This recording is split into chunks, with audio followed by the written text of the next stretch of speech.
Ma belle-mère me tient responsable du divorce, bien qu'elle savait que son fils était infidèle, mais je lui réponds que l'infidélité est dans son sang, et mon ex-beau-père me remercie. Il y a 2 mois, j'ai découvert la vérité, j'avais vécu dans le mensonge. Mon ex-mari me trompait. Pendant des années, il m'a manipulé, déformant la réalité jusqu'à me faire douter de ma propre santé mentale. Chaque fois que je le confrontais, peu importe l'évidence des preuves, il trouvait un moyen de me faire douter de moi-même. J'avais vu les messages, des conversations flirtantes et intimes entre lui et d'autres femmes. Mais au lieu d'admettre la vérité, il me faisait du gaslighting. Il jurait que les captures d'écran étaient truquées, que j'étais paranoïaque, que je devenais folle d'oser envisager une telle chose. Puis il y avait ces signes physiques que je ne pouvais pas ignorer. Un jour, j'ai trouvé un élastique rose et un ongle cassé sous notre lit, des preuves évidentes qu'une autre femme était venue chez nous. Mais il n'a même pas bronché. Il m'a regardé droit dans les yeux et a insisté sur le fait qu'il m'appartenait, m'accusant d'être étourdi, d'inventer des choses. Peu importe combien de preuves j'avais, chaque confrontation se terminait de la même manière, il retournait la situation contre moi. Au lieu de répondre à mes questions, il attaquait mon caractère, me traitant de folle, d'insécure, ou de femme en quête de drame. Et pendant longtemps, je l'ai cru. En même temps, il était complètement dépendant de moi. Il avait perdu son travail, et j'étais la seule à faire vivre notre foyer.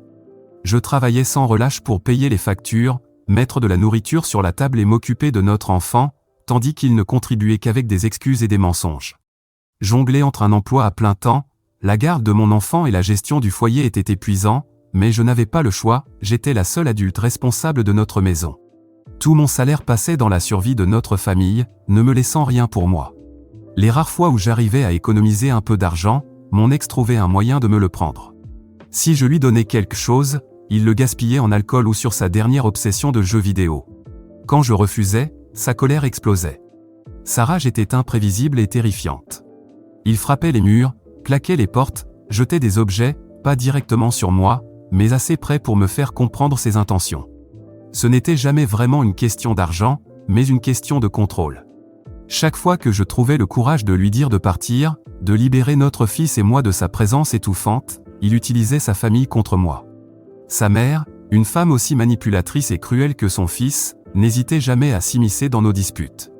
Elle ne venait pas pour apaiser les choses ou offrir du soutien, elle venait pour me réprimander, m'humilier et me rappeler ma prétendue place. Son père? Il restait assis là, silencieux et indifférent, comme si tout cela ne le concernait pas. Je n'avais personne vers qui me tourner. Mes parents étaient morts dans un accident quand j'étais enfant, me laissant grandir dans un orphelinat. La vie était dure, mais j'ai appris à être indépendante. À mes 18 ans, j'ai enchaîné les petits boulots pour survivre. Puis, à 19 ans, j'ai rencontré mon ex. Il était plus âgé, sûr de lui, et semblait avoir sa vie en ordre.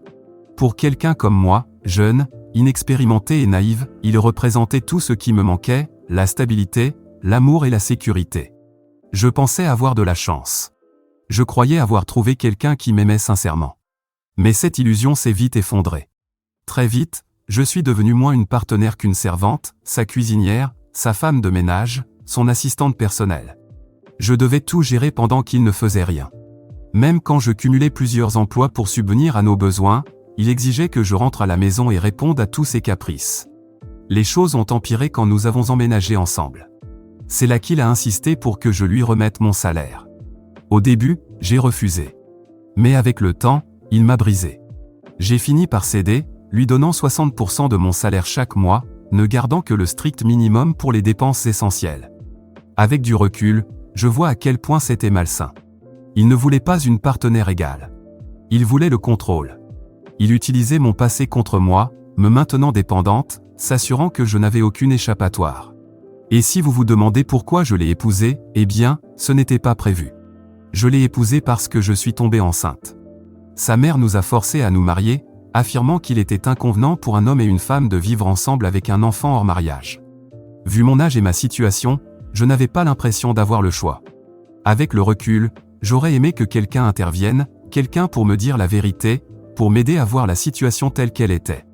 Mais je n'avais personne. Il n'y avait aucun soutien, aucun ami ou proche pour me mettre en garde ou me défendre. Alors, je me suis convaincu que le mariage était la meilleure option, pour mon enfant et pour moi. Je ne savais pas mieux.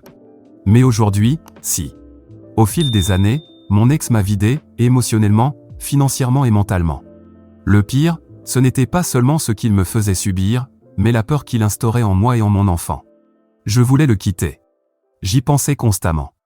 Mais j'étais piégé, trop effrayé par ce qu'il pourrait faire, trop sous son emprise pour voir une issue. Je ne savais pas comment nous protéger, mon enfant et moi. Puis, il y a 2 mois, tout a changé.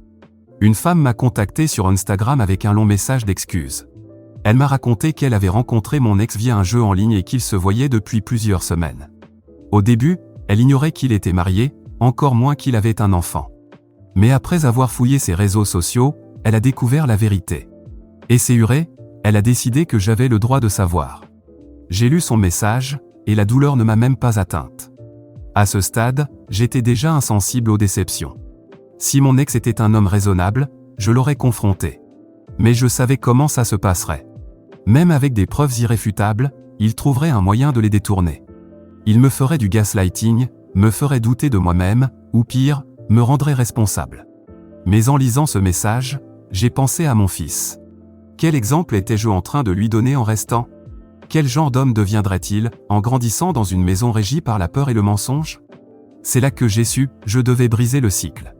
Je devais partir, non seulement pour moi, mais pour l'avenir de mon fils. Je ne pouvais pas juste partir du jour au lendemain. J'avais besoin d'un plan. J'avais besoin de preuves, quelque chose d'incontestable, quelque chose qu'il ne pourrait pas manipuler. Cette nuit-là, après qu'il se soit écroulé dans notre lit, puant la bière et l'épuisement de ses heures de jeu, j'ai attendu. J'ai écouté sa respiration, m'assurant qu'il dormait profondément. Puis, je me suis glissé hors du lit et j'ai pris son téléphone. C'était risqué. Je savais de quoi il était capable s'il me surprenait. Il avait toujours protégé son téléphone, ne me laissant jamais l'approcher et ne partageant jamais son mot de passe. Mais je savais aussi qu'il n'était pas prudent. J'ai tenté ma chance, l'anniversaire de sa mère.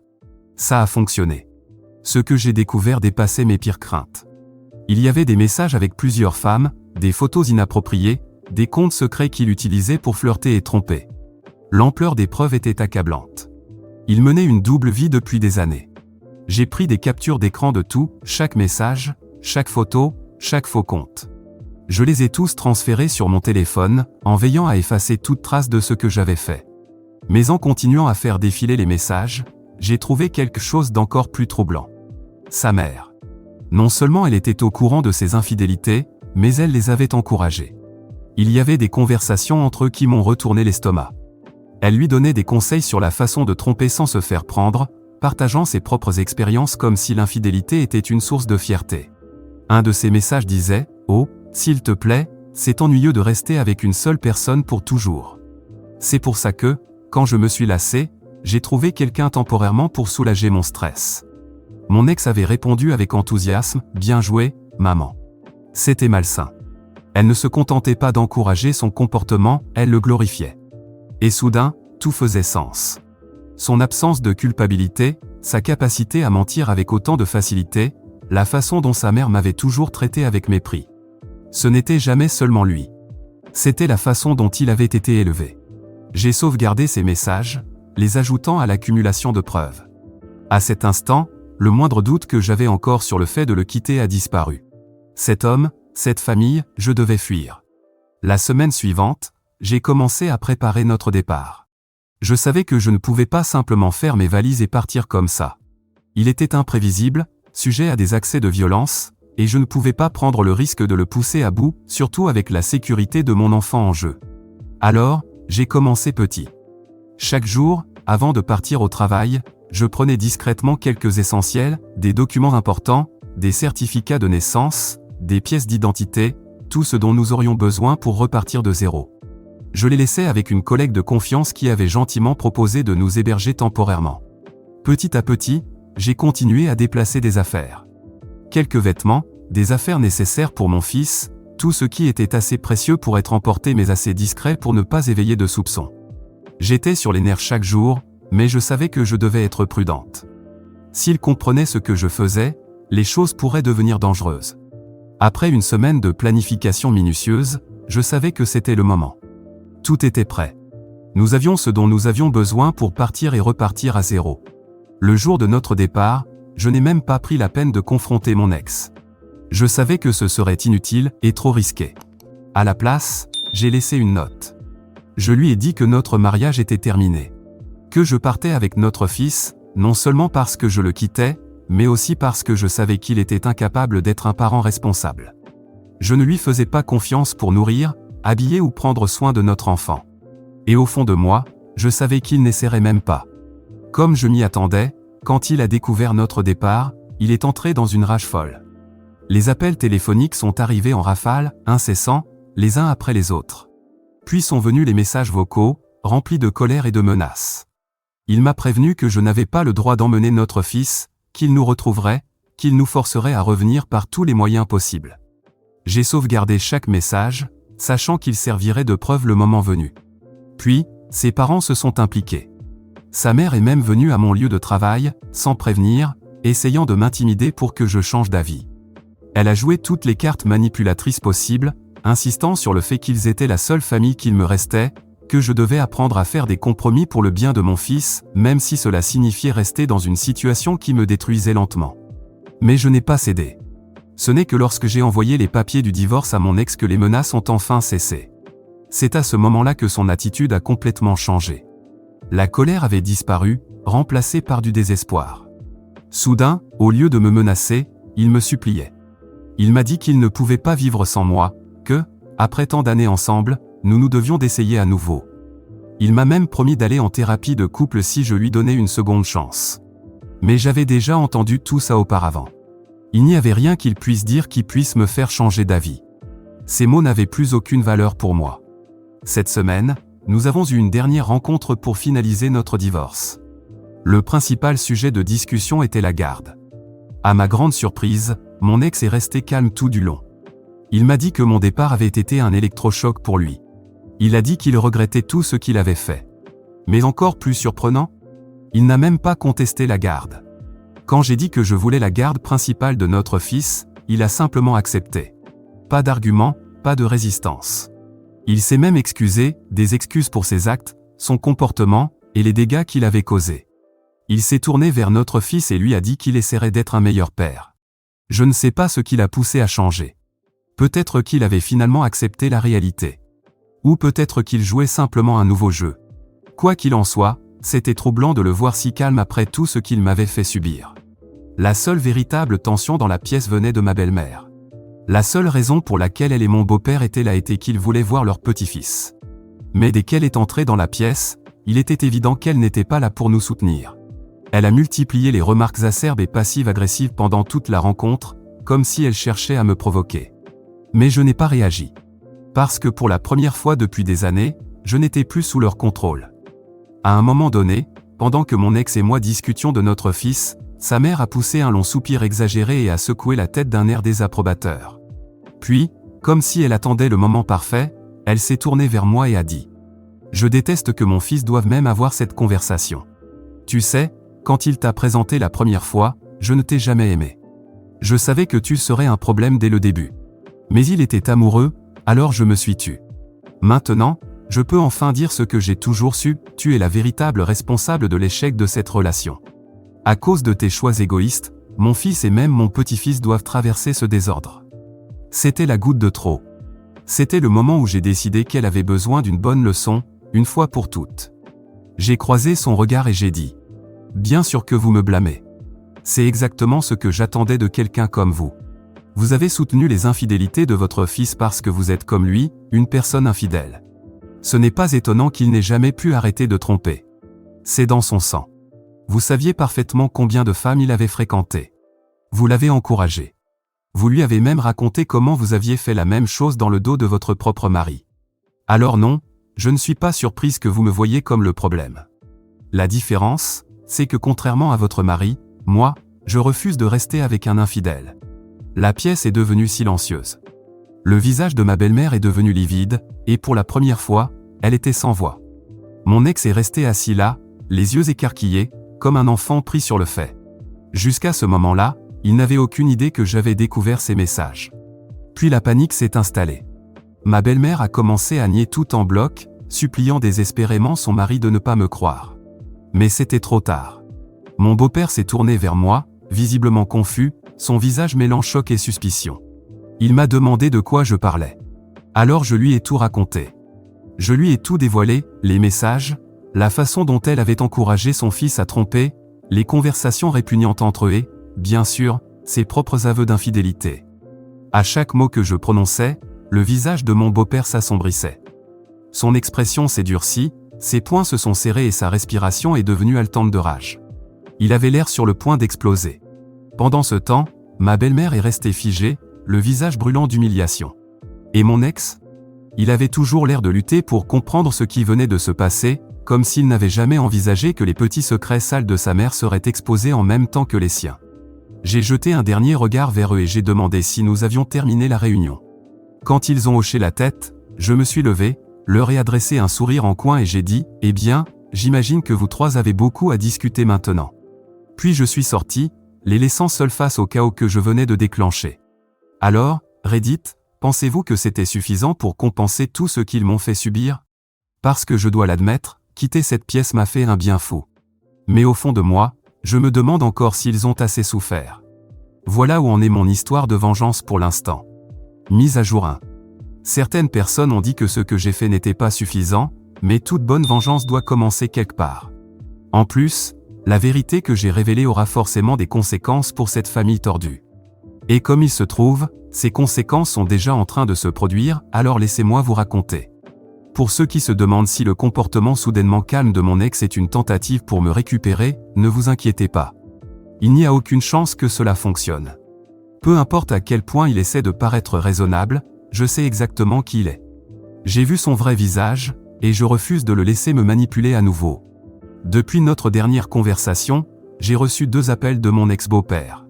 Rien que ça, c'est étrange, car durant toutes les années où j'étais avec mon ex, cet homme n'a jamais fait l'effort de me parler.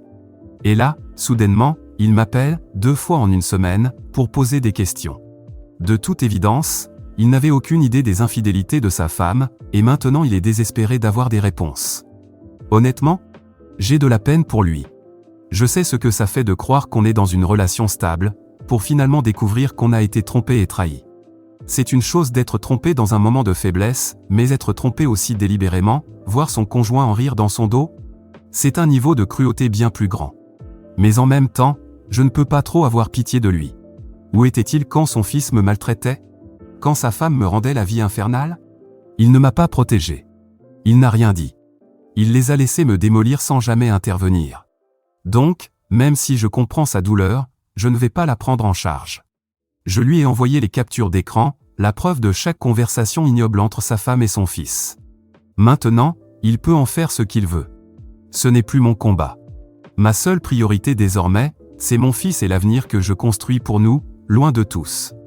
Mais honnêtement, j'ai le pressentiment que ce n'est que le début. La vérité a cette étrange façon de tout faire s'écrouler, et quelque chose me dit que la destruction de cette famille ne fait que commencer. Et franchement, j'ai hâte de voir comment tout cela va se terminer. Mise à jour 2. Cela fait 3 mois depuis ma dernière mise à jour, et je suis soulagé de dire que mon divorce est officiellement finalisé. Le juge a statué que mon ex doit payer à la fois une pension alimentaire et une pension pour notre enfant, une petite mais précieuse victoire pour mon fils et moi. De plus, avant qu'il puisse obtenir des droits de visite, il doit obligatoirement suivre des cours de gestion de la colère.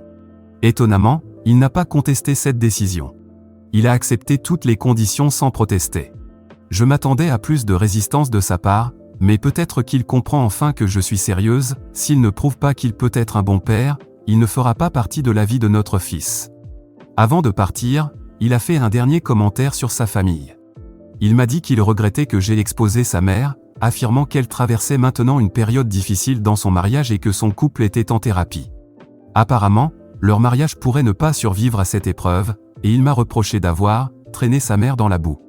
Je lui ai répondu franchement, je m'en fiche.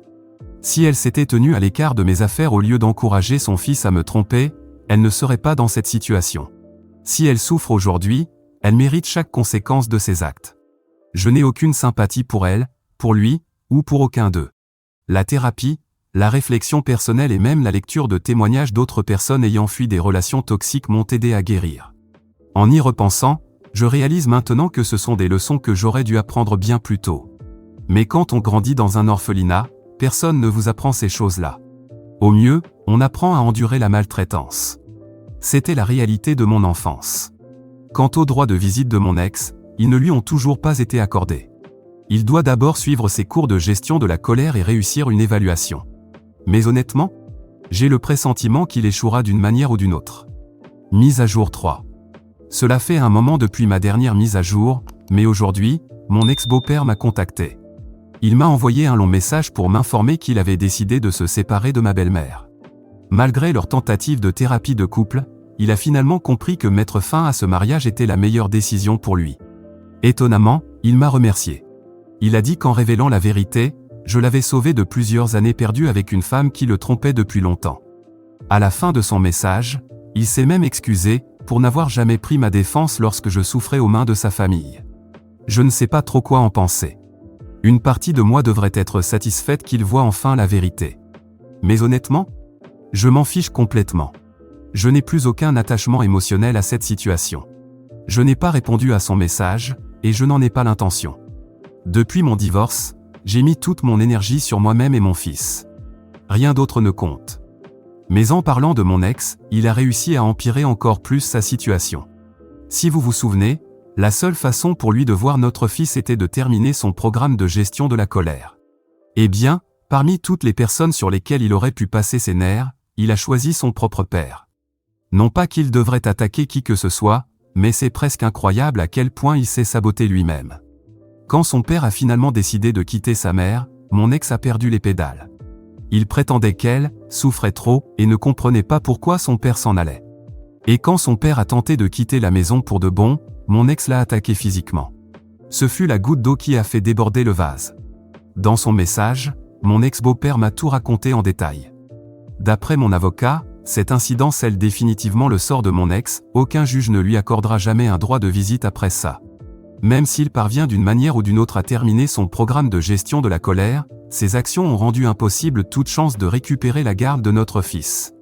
Il ne reste plus qu'à attendre. Mais une chose est sûre, mon ex ne peut s'en prendre qu'à lui-même. Mise à jour 4. J'ai une mise à jour remplie de karma, bien plus que ce à quoi je m'attendais.